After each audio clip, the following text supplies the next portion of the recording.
ರಾಜ್ಯಪಾಲರ ಹೆಸರಿನಲ್ಲಿದ್ದ ಜಮೀನೇ ಮಂಗಮಾಯವಾಗಿದೆ. ಬೆಳಗಾವಿಯಲ್ಲಿ 5.5 ಎಕರೆ ಜಮೀನು ಗುಳುಂ ಸ್ವಾಹ. ಕೋಟ್ಯಾಂತರ ರೂಪಾಯಿ ಬೆಲೆ ಬಾಳುವ ಜಮೀನಿಗೆ ಕನ್ನ ಹಾಕಿದ್ದಾರೆ.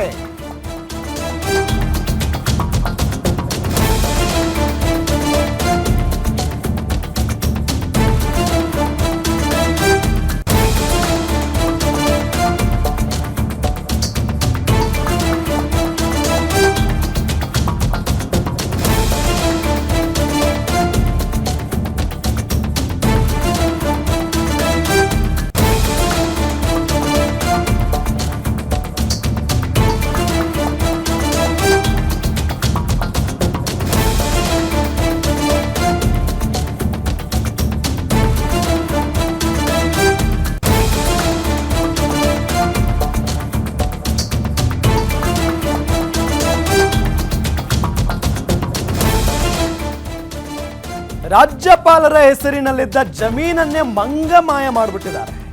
ಬೆಳಗಾವಿಯಲ್ಲಿ 5.5 ಎಕರೆ ಜಮೀನಿತ್ತು, ಅದನ್ನ ಗುಳುಂ ಸ್ವಾಹ ಮಾಡಿಬಿಟ್ಟಿದ್ದಾರೆ. ಕೋಟ್ಯಾಂತರ ರೂಪಾಯಿ ಬೆಲೆ ಬಾಳುವಂತ ಜಮೀನಿಗೆ ಕನ್ನ ಹಾಕಿದ್ದಾರೆ ಕಿಡಿಗೇಡಿಗಳು. ಭೂಗಳ್ಳರ ಜೊತೆಗೆ ಸೇರಿ ಅಧಿಕಾರಿಗಳು ಸರ್ಕಾರಕ್ಕೆ ವಂಚನೆಯನ್ನ ಮಾಡಿರೋದಿದು. ಬೈಲಹೊಂಗಲ ತಾಲೂಕಿನ ಮಲ್ಲಮ್ಮನ ಬೆಳವಡಿಯಲ್ಲಿರುವಂತಹ ಜಮೀನು 2002ರಲ್ಲಿ 6 ಎಕರೆ ಜಮೀನು ಖರೀದಿ ಮಾಡಿ ಗವರ್ನರ್ ಹೆಸರಿಗೆ ನೋಂದಣಿ ಕೂಡ ಮಾಡಲಾಗಿತ್ತು. ಬಡವರಿಗೆ ನಿವೇಶನ ಹಂಚುವ ಉದ್ದೇಶಕ್ಕೆ ಸರ್ಕಾರ ಖರೀದಿ ಮಾಡಿದ್ದಂತ ಜಮೀನಿದು. ಆದ್ರೆ ಈ ಭೂಗಳ್ಳರ ಜೊತೆಗೆ ಸೇರ್ಕೊಂಡು ಈ ಅಧಿಕಾರಿಗಳಿರ್ತಾರಲ್ಲ, ಭ್ರಷ್ಟ ಅಧಿಕಾರಿಗಳು, ಎಷ್ಟು ತಿಂದರೂ ಸಾಕಾಗಲ್ಲ ಅವಕ್ಕೆ. ರಾಜ್ಯಪಾಲರ ಹೆಸರಲ್ಲಿದ್ದಂತ ಜಮೀನನ್ನು ಕೂಡ ಗುಳುಂ ಸ್ವಾಹ ಮಾಡಿದ್ದಾರೆ, ಕನ್ನ ಹಾಕಿಬಿಟ್ಟಿದ್ದಾರೆ. ಎಷ್ಟು ಧೈರ್ಯ ನೋಡಿ. ಬಡವರನ್ನ ಸುಲಿಗೆ ಮಾಡೋದಲ್ಲದೆ ರಾಜ್ಯಪಾಲರ ಹೆಸರಲ್ಲಿ ನೋಂದಣಿ ಆಗಿರುವಂತ ಜಮೀನನ್ನು ಕೂಡ ನುಂಗ್ ಹಾಕಿದ್ದಾರೆ ಅಂತ ಅಂದ್ರೆ ಎಷ್ಟು ಧೈರ್ಯ, ಎಷ್ಟು ದೊಡ್ಡ ಭ್ರಷ್ಟರಿರ್ಬೇಕು ಅವರು ಅಂತ ಹೇಳಿ. ಕೋಟ್ಯಾಂತರ ರೂಪಾಯಿ ಬೆಲೆ ಬಾಳುವ ಜಮೀನದು, ಕೋಟ್ಯಾಂತರ ರೂಪಾಯಿ. ಭೂಗಳ್ಳರ ಜೊತೆಗೆ ಸೇರ್ಕೊಂಡು ಈ ಅಧಿಕಾರಿಗಳು ಸರ್ಕಾರಕ್ಕೂ ವಂಚನೆ ಮಾಡಿದ್ದಾರೆ. ಬೈಲಹೊಂಗಲ ತಾಲೂಕಿನ ಮಲ್ಲಮ್ಮನ ಬೆಳವಡಿಯಲ್ಲಿ ಆ ಜಮೀನು ಇದೆ.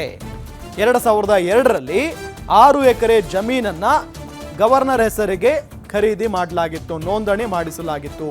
2002ರಲ್ಲಿ 6 ಎಕರೆ ಜಮೀನು, ಕೋಟ್ಯಾಂತರ ರೂಪಾಯಿ ಬೆಲೆ ಬಾಳುತ್ತೆ ಸದ್ಯಕ್ಕಿದು.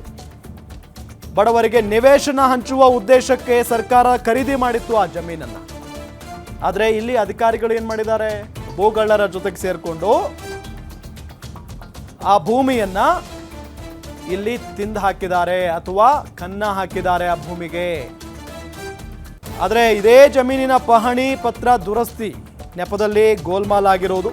ತಿದ್ದುಪಡಿಗೆ ಬೈಲಹೊಂಗಲ ಉಪ ವಿಭಾಗಾಧಿಕಾರಿ ಕಚೇರಿಗೆ ಬಂದಿದ್ದ ಫೈಲ್, ಆಗ ಜಿಲ್ಲಾಧಿಕಾರಿಗೆ ಫೈಲ್ ರವಾನಿಸಿದ್ದ ಬೈಲಹೊಂಗಲ ಎಸಿ ಪ್ರಭಾವತಿ.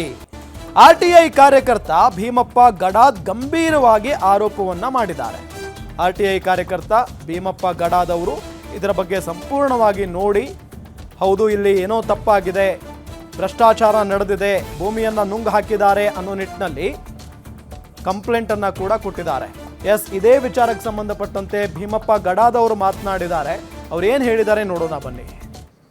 14/3/2002ರಂದು ಬೈಲಹೊಂಗಲ ಉಪನೋಂದಣಿ ಅಧಿಕಾರಿಯಲ್ಲಿ ಇದು ಖರೀದಿ ಆಗ್ತದೆ. ಯಾಕಪ್ಪ ಖರೀದಿ ಆಗ್ತದೆ ಅಂದ್ರೆ, ಇದು ಬಡ ಜನರಿಗೆ ನಿವೇಶನ ಹಂಚುವ ಉದ್ದೇಶಕ್ಕಾಗಿ ಈ ಜಮೀನನ್ನು ಖರೀದಿ ಮಾಡ್ತಾರೆ. 6 ಎಕರೆ ಜಮೀನು. ಆ ಖರೀದಿದ ಪ್ರಕಾರ ಹಕ್ಕು ದಾಖಲೆ ಸಂಖ್ಯೆ 2072 ಪ್ರಕಾರ ರಾಜ್ಯಪಾಲರ ಹೆಸರು ದಾಖಲಾಗಿ ಅದರಲ್ಲಿ ಉತ್ತಾರದಲ್ಲಿ ಬಂದುಬಿಡ್ತದೆ. ಅದು ಮಾನ್ಯ ರಾಜ್ಯಪಾಲರು ಕರ್ನಾಟಕ ಸರ್ಕಾರ ಇವರ ಪರವಾಗಿ ಕಾರ್ಯನಿರ್ವಾಹಕ ಅಧಿಕಾರಿಗಳು ತಾಲೂಕು ಪಂಚಾಯತಿ ಬೈಲಹೊಂಗಲಕ್ಕೆ ಬರ್ತೈತಿ. ಕೆಲವು ವರ್ಷಗಳ ನಂತರ, ಸುಮಾರು 3-4 ವರ್ಷ ನಂತರ ಅಧಿಕಾರಿಗಳೆಲ್ಲರೂ ಸೇರಿಕೊಂಡು ಏನು ಮಾಡ್ತಾರಪ್ಪ ಅಂದ್ರೆ, ಈ ಪಹಣಿ ಪತ್ರಿಕೆ ದುರಸ್ತಿ ಮಾಡುವ ಉದ್ದೇಶ ತಾತ್ಕಾಲ ಪೋಡಿ ಮಾಡಲಿಕ್ಕೆ ಒಂದು ಮಾಲಕರ ಕಡೆಯಿಂದ ಅರ್ಜಿ ತಗೋತಾರೋ. ತೆಗೆದುಕೊಂಡು ಬಿಟ್ಟಾಗ ಅವಾಗ ಎಕ್ಸಿಕ್ಯೂಟಿವ್ ಆಫೀಸರ್ ತಾಲೂಕು ಪಂಚಾಯತಿ ಬೈಲಹೊಂಗಲ ಇವರು ಹೇಳ್ತಾರೆ, ಇದು ಮಾನ್ಯ ರಾಜ್ಯಪಾಲರ ಹೆಸರಿನಿಂದ ಜಮೀನಿದೆ, ಈ ಜಮೀನನ್ನು ತಾತ್ಕಾಲ ಪೋಡಿ ಮಾಡಬೇಕಾದ್ರೆ ಸರ್ಕಾರದ ಅನುಮತಿ ಪಡೆಯಬೇಕಾಗತ್ತೆ ಅಂತ ಹೇಳಿದರೂ ಕೂಡ ಆಗಿನ ಮಾನ್ಯ ಜಿಲ್ಲಾಧಿಕಾರಿಗಳಾದಂಥ ನಿತೀಶ್ ಪಾಟೀಲ್ರವರು ಮತ್ತು ನಮ್ಮ ಭೂ ದಾಖಲೆಗಳ ಉಪನಿರ್ದೇಶಕರು ಇವರು ಎಲ್ಲ ಬೈಲಹೊಂಗಲ ತಹಶೀಲ್ದಾರು ಇವರೆಲ್ಲ ಶ್ರೀ ಶಶಿಧರ್ ಬಗಲಿ ಅಂತ ಹೇಳಿಯಾಗ ಉಪವಿಭಾಗಾಧಿಕಾರಿಗಳಿದ್ರು ಬೈಲಹೊಂಗಲ. ಇವರೆಲ್ಲ ಕೂಡ್ಕೊಂಡು ಏನು ಮಾಡ್ತಾರಪ್ಪ ಅಂದ್ರೆ, ಅದನ್ನು ಪೋಡಿ ಮಾಡಲಿಕ್ಕೆ ಒಂದು ಆದೇಶ ಮಾಡಿ ಆ ಪೋಡಿ ಪ್ರಕಾರ ಉತ್ತಾರಗಳನ್ನ ತಿದ್ದುಪಡಿ ಮಾಡುವಾಗ ರಾಜ್ಯಪಾಲರ ಹೆಸರಿನಿಂದ 6 ಎಕರೆ ಇದ್ದಂಥ ಜಮೀನಿಗೆ ಕೇವಲ 35 ಗುಂಟೆ ಮಾತ್ರ ರಾಜ್ಯಪಾಲರ ಹೆಸರು ಉಳಿಸುವ ಮೂಲಕ ಸುಮಾರು 10 ಕೋಟಿಗೂ ಹೆಚ್ಚು ಒಂದು ಹಣಕಾಸಿನ ವ್ಯವಹಾರ ಇದರಲ್ಲಿ ಆಗಿದೆ ಅಂತೇಳಿ ನಮ್ಗೆ ಕಂಡು ಬರ್ತಾ ಇದೆ. ಯಾಕಂದರೆ ಬೆಳವಡಿಯಲ್ಲಿ 30-40 ಸೈಜ್ ಒಂದು ಪ್ಲಾಟ್ ಅಂದರೆ 20 ರಿಂದ 25 ಲಕ್ಷ ರೂಪಾಯಿ ರೇಟ್ ಇದೆ. ಆ ಭೂ ಮಾಲೀಕ